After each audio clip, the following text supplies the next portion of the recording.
Hi అందరికీ మీలో ఎంతమందికి బ్రోకలీ అంటే ఇష్టం అనేసి కింద కమెంట్ చేయండి. నాకు బ్రోకలీని ఫ్రై లాగా స్నాక్స్ లాగా చేసుకోవడం అంటే చాలా బాగా ఇష్టము. అందులోనే ఈసారి ఆఫర్లో 2 బ్రోకలీ 15 క్రోనా అనేసి పెట్టినారు. ఇలాగా ఎప్పుడో ఒకసారి ఆఫర్లో పెడతా ఉంటారు. హెల్త్కి కూడా చాలా మంచిది కదా అనేసి నేను 2 తెచ్చుకొని బ్రోకలీ తందూరి అయితే చేస్తా అన్నాను.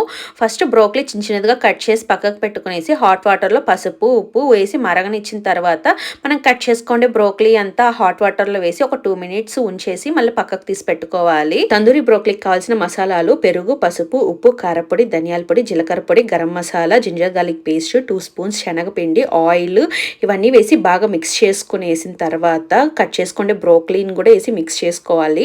ఈసారి మా హస్బెండ్ తెచ్చిన ఎయిర్ ఫ్రైయర్లో అయితే తందూరి బ్రోకలీ చేస్తా అన్నాను. ఎలా వస్తుందో ఏమో చూడాలనేసి ఉంది. కొందరు దీంట్లో చేసుకునే దానివల్ల హెల్తీ అంటారు, కొందరు అన్హెల్తీ అంటారు.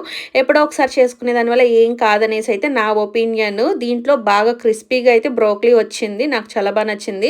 ఇలాంటి వీడియోస్ కోసం things in Sweden Telugu channel subscribe చేసుకుని వీడియో నచ్చితే లైక్ చేయండి, షేర్ చేయండి, కామెంట్ చేయండి. Thanks for watching. By by.